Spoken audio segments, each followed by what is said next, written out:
gune gi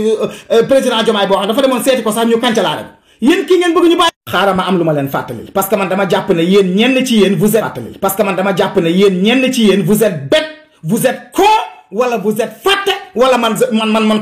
comprendre ma parce que kii yàlla moo ñëw yéen kii bu ñu ko bàyyi woon ci état bi sax mu continuer di dend ak Sonko ak Diomaye yéen maanaam yéen seen conscience dina tranquille ngeen régler ñu bàyyi ko ci état bi mu continuer noonu di doxal yéen da ngeen fàtte wala da ngeen bëgg ma fàttali leen.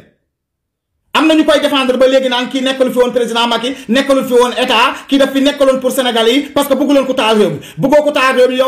yow man su ma nekkee médecin wala ma nekk jàngalekat jàng ba am samay licence ne am doctorat am lépp maanaam man su ma faralee Sonko wala ma faral Diomaye ba nit ñi xam ne kii laa faral bu ma ko publier sama page Facebook sax